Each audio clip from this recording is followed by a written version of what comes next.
Last time on the show we had Kun Ranachai Krissadanolan, who was taking us through a history of Thai coins over 1,500 years ago. Well, today we've come a little closer to the present, looking at his past and how he became a Thai from an expat. Joining me once again is Kun Ranachai Krissadanolan, who is the Managing Director of Bangkok International Associates, and if you recall from our last talk, also the co-author of Siamese coins, from Funan to the Fifth Reign. Well, when the last time we talked, we were looking at the history through coins, and very, very fascinating. But today, I'd like to actually learn more about your history. You are, well, not so much you're not an expat anymore. No, not for 14 years at least.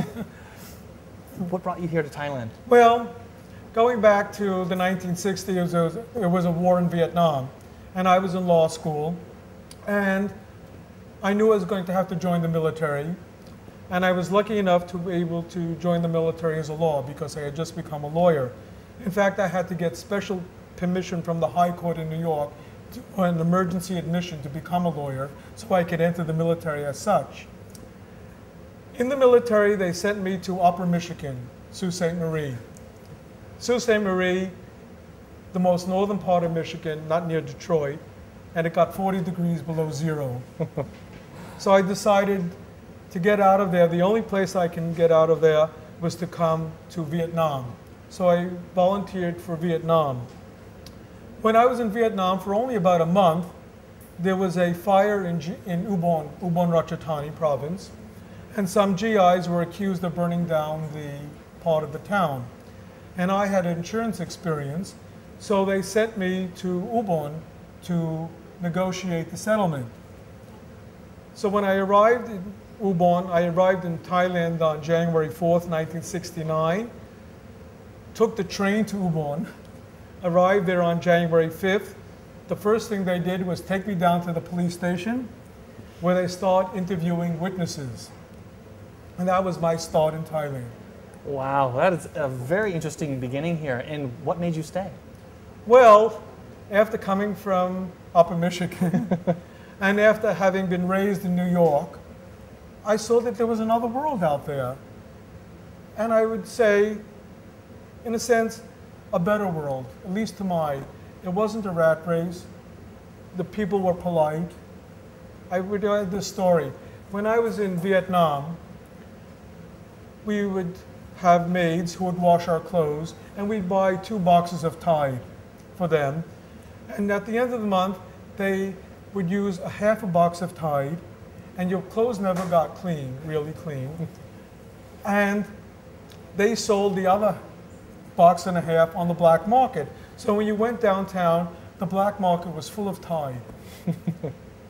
Now I come to Thailand and I'm on the train from Bangkok to Ubon, and the train stops in Sisaket.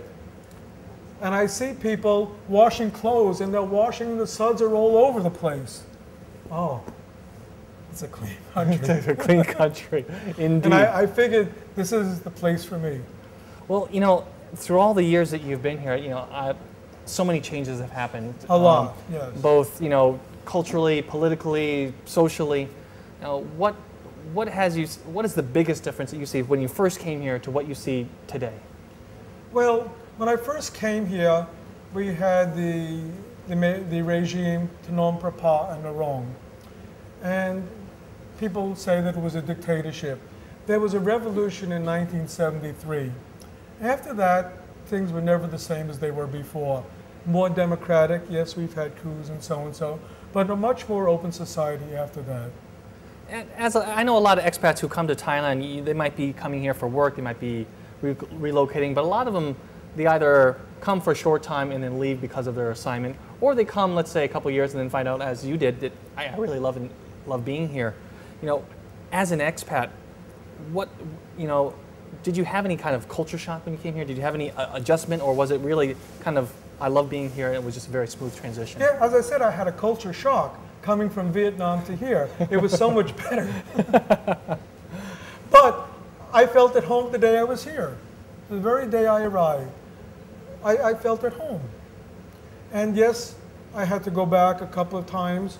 I went from here back to the United States. From the United States, I came back to Thailand. From Thailand, I went to Germany. From Germany, I came back to the United States, then to Guam. And then, because my parents were still alive, it was hard to relocate here. So when my mother finally passed away, I was free to go where I wanted. And then I returned to Thailand permanently. Well, but I never really left. Yeah, not in your heart. Not in my heart. And I always, every year I came back 1 or 2 or 3 times. Well, looking at the professional side of it, did you continue law while you were here? Yes. For a short time, I was a teacher at an international school here until I could make my full transition. But yes, my whole career in Thailand essentially was law. When I came in the military, I was a military legal officer. And people say, well, what do you need a legal officer for? Well, one, we had GIs accused of burning down towns, so they needed lawyers. We had air crashes, so I was a claims officer. I had to go out and pay for plane crashes. We had car crashes, so people got killed and so I had to deal with that. We also had a fair number of GIs get arrested for drugs. I had to bail them out. In those days, we didn't have 1,000 baht notes, and the bail was 50,000 baht per GI. And one time I had 16 GIs caught with marijuana. Oh. So we had to have an armored truck. An armored truck? Armored military police with money. And I told the police, there's a Bangkok bank in Rayong. This was in Rayong. Can I get you a cashier's check? No, they only want to, and they counted every note. Wow. And then, of course, when the GIs went to court and they pleaded guilty, and the fine was usually 40 to 60 baht, average 50 baht fine, 50,000 baht bail. So now we had to get the money back in 100 baht notes. I'm not sure we got the same, but it had to be counted. Wow. Well, such a diverse experience. Looking at your transition to being a Thai, do you identify yourself as a Thai now? Yes. Everybody I speak to, yes, I use my name. It's the only name I use in Thailand. People call me by my old Farang name, and they sort of say, oh, who is that, No, my name is now Ronachai Kritsada Olan. That's the only name I use professionally. That's the only name I use amongst friends, and that's who I am. When in your transition, I'm looking more at your legal experience. Was there any difficulty? I know a lot of people think, oh, wow, becoming a lawyer in the U.S. is difficult enough. Practicing law in Thailand, obviously you have to learn a new set of laws, a new set of procedures. Was that difficult for you? Not really. A strange story. After my first year in Thailand, I was dealing with bailing GIs out of court, settling cases, so there wasn't really too much Thai law. But when I went back to the United States, I wound up in Louisiana, and I took out the Louisiana Civil Code, and I read it, and I said, my God, they copied it from Thailand. Because, of course, Thailand took the Civil and Commercial Code, our present main law, and they took it from Europe, which is basically the Code Napoleon. And the Code Napoleon became the law of Louisiana. So the law of Louisiana, where I was stationed and working, was the same as the law here. Oh, full circle. Yes. Small world, actually. Yes, and the laws are not that much different. And yes, the commercial laws, well, the company law is more or less from Old English law. And yes, there are differences, but not that much. If I can ask you about maybe some tips, if you will. I know some people who haven't embraced the Thai way of life, as it were. Maybe they're finding some difficulties being here. If you had some tips for them, how to enjoy their stay here in the kingdom better, how to deal with Thais and Thai staff, what would your recommendations be? Well, try to learn a little Thai as much as you can. And in fact, in learning Thai, I tell people, start with the alphabet. Because when I started to learn Thai in 1978, but by that time I knew most of the alphabet. So I never went. But some people learning Thai start with, I call it English hieroglyphics. They have You have to learn a crazy language of A, B, C's with little marks on them. You can't understand, and it's so difficult to learn it. Just learn your Gogai, Korkai, and start with that. And a little bit, what my mother used to do when I was very young, and we were traveling in the car, she had me read advertising signs. So that's the way I started to learn Thai. Everywhere I went, I would read Thai signs. Whenever you, let's say you go to a government office or somewhere where you have to show identification, you whip out your Thai ID card. Yes. Do you kind of get a surprised look sometimes, or? Sometimes yes, and sometimes no. One time, I went to the Grand Palace, and Thais go in free. So I go in there, and they try to lead you to the pay-in line, and I pull out my ID card, and the guy in back says, "Why is that Farang going into the Thai line?" I said, "Who's the Farang here?" I said, "Are you Cambodian? Ben Command?" But now they know me over there, and I just go in there.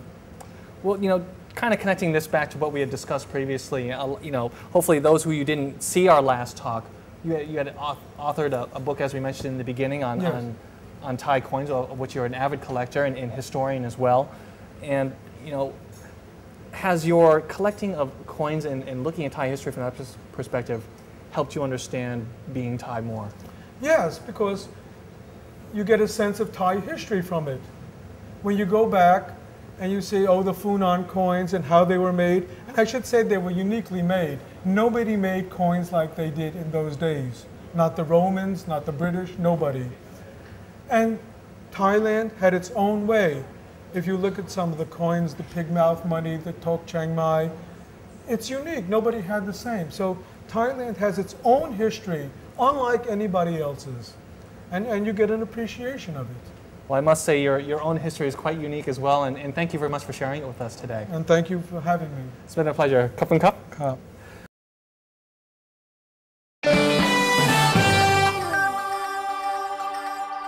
Hi, this is Belinda and it's Expat Lifestyle. Can you hear that? Oh wow, that sounds really exciting. Sounds like some singing going on. Unfortunately for me, I can't sing, but if you really like to sing, there are some groups around and I'm not sure if you know how to get in contact with them. So why don't we go find out what that music is all about, because maybe you're looking for something to go and sing to.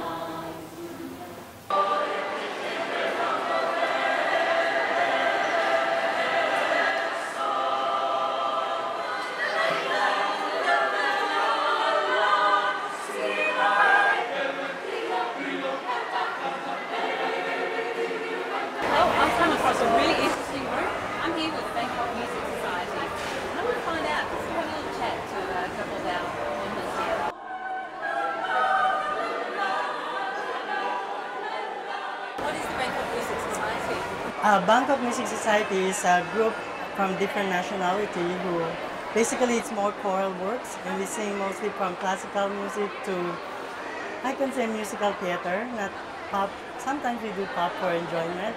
And basically this group, the vision and mission of this group is to educate the society, especially in Thailand. As you all know, many Thai people are still not aware about Western music.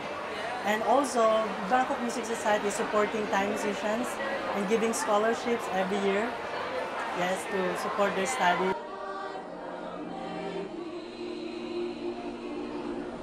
Different nationalities, I presume. Yes, I'm Filipino, she's Japanese, and German, American.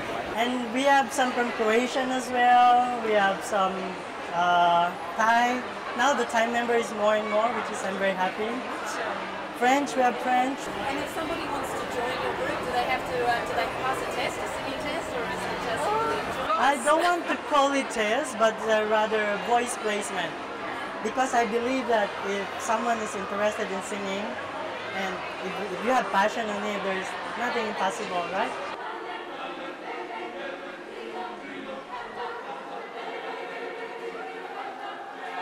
I've come to Thailand to meet so many different nationalities, so there are so many hurdles. Yeah. But once you come together singing, we are all in the same boat. I enjoy that very much. Yeah. And how about yourself? How long have you been doing the music? I've been in this for about 2 years. Wow, fantastic. And have you done any performances with them?